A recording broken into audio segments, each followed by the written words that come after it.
Assalamualaikum warahmatullahi wabarakatuh.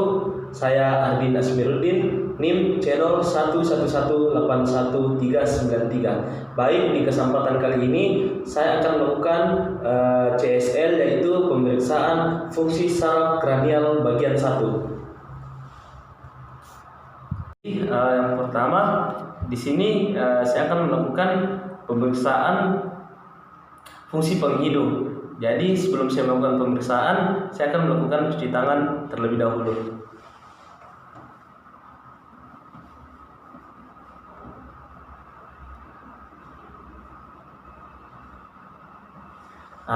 Baik, setelah itu tujuan dari pemeriksaan ini untuk menilai saraf-saraf dari bagian vessel atau di bagian penghidupnya Bapak. Jadi di sini Pak nanti akan di sini nanti kita nilai adalah nervus 1 atau nervus oculomotorius.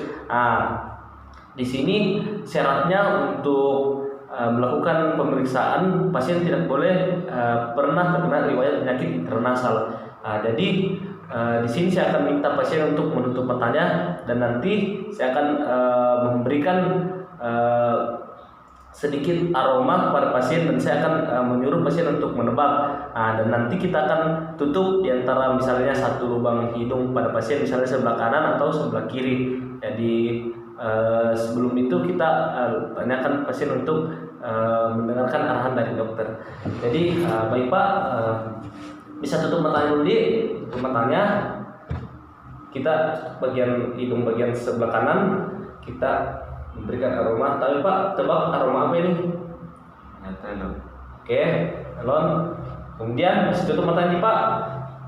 Aroma apa ini Pak? Masker. Oke. Baik.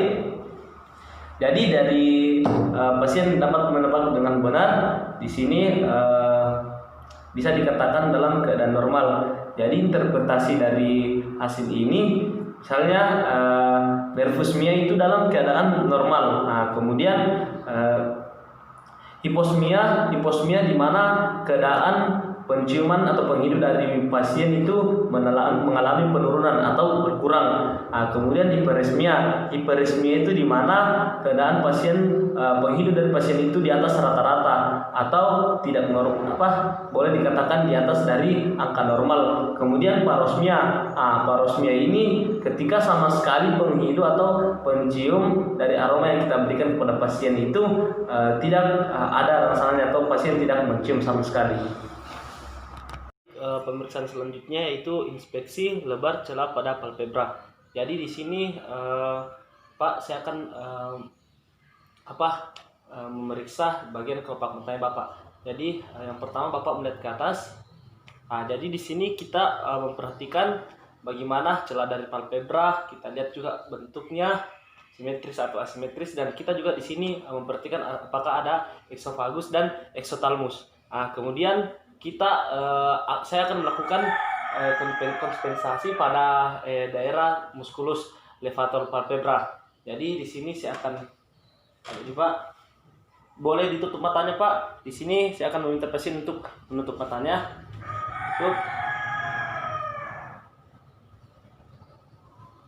Bisa dia buka matanya secara perlahan Pak. Buka matanya. Oke, baik. Di sini jika terjadi pelemahan pada musculus levator palpebra, maka di situ ditandai juga terjadinya adanya kelumpuhan pada nervus oculomotorik, karena nervus oculomotorik menginervasi pada musculus levator palpebra. Jadi selanjutnya kita akan melakukan pemeriksaan inspeksi pupil. Jadi di sini pasien akan diminta untuk menghadap ke depan dokter untuk kita perhatikan dari bentuk dari pupil dan lain sebagainya. Pertama tadi Pak bisa lihat di sini dulu. Di sini kita lihat pupilnya apakah diameternya rata atau tidak. Jadi Pak. Kemudian kita memperhatikan dalam pupilnya apakah bentuknya isokar atau seimbang atau aisokar atau adanya kelainan. Kemudian di sini kita lihat apakah pupilnya miosis atau mengecil atau mengalami midrilasis atau pembesaran. Nah, jadi di sini miosis, ketika pupil dari penderita itu mengalami miosis, maka yang terjadi itu terjadinya kelumpuhan pada sistem saraf simpatis. Kemudian jika terjadi midrilasis, maka di sini terjadi midrilasis pada pupil pasien, maka terjadinya kerusakan pada sistem pada nervus 3 atau nervus okulomotorik. Jadi pemeriksaan selanjutnya yaitu reaksi pupil terhadap cahaya. Jadi reaksi pupil terhadap cahaya ini kita akan nanti salah satu dari mata pasien itu kita sinari cahaya, dan mata yang diberikan penerangan cahaya yang pertama itu namanya refleks cahaya langsung. Dan mata yang di sampingnya itu namanya refleks cahaya tidak langsung. Tapi Pak, kita lihat.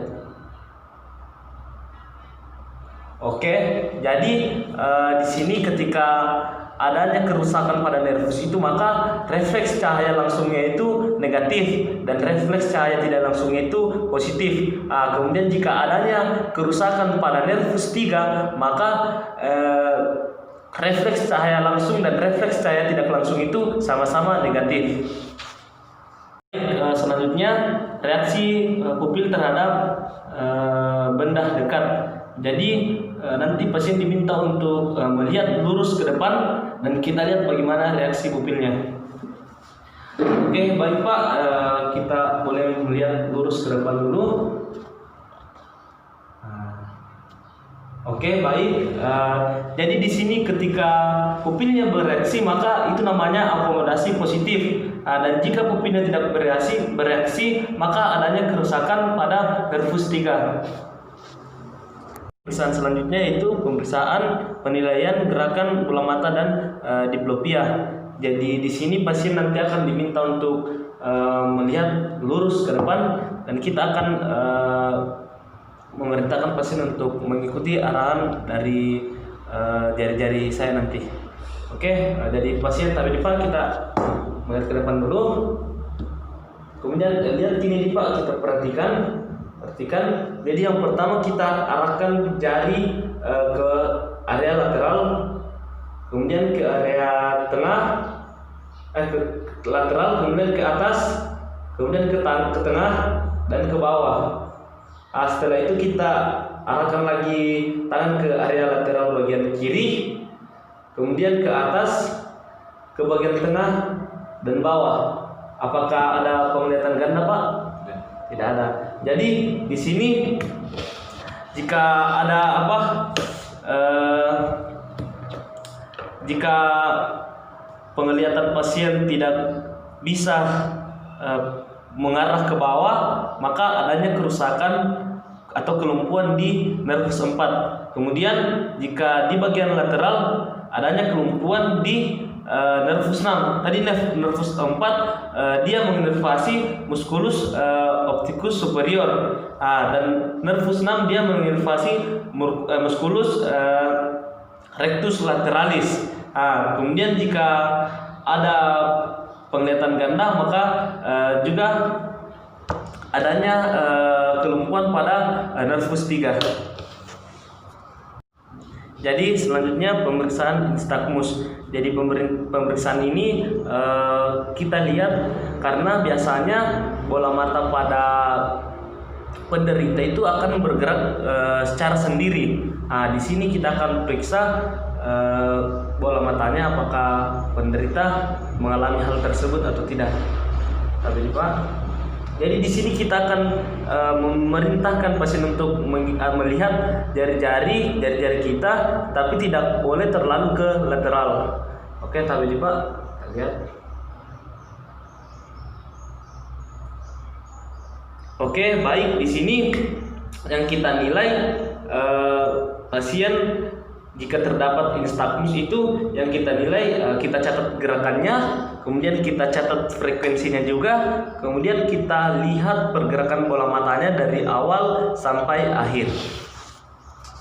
Dan di sini kita akan melakukan pemeriksaan refleks kornea. Jadi di sini kita akan nanti memerintahkan pasien kembali untuk melihat pergerakan tangan, dan kita nanti akan memberikan sedikit goresan pada fovea mata dari pasien.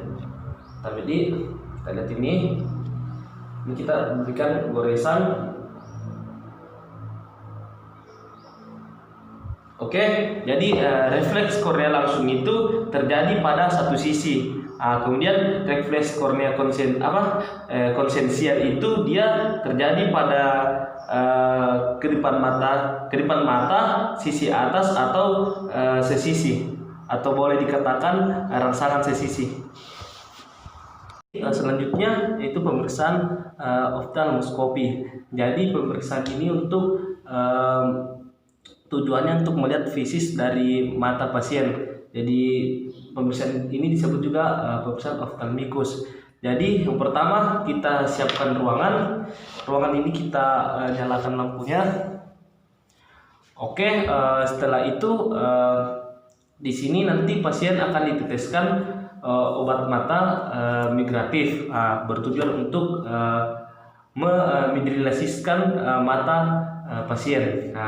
Kemudian di sini pemeriksa akan memeriksa mata kiri dari pasien, dan mata kanan dari pemeriksa juga akan memeriksa mata kanan dari pasien. Kemudian di sini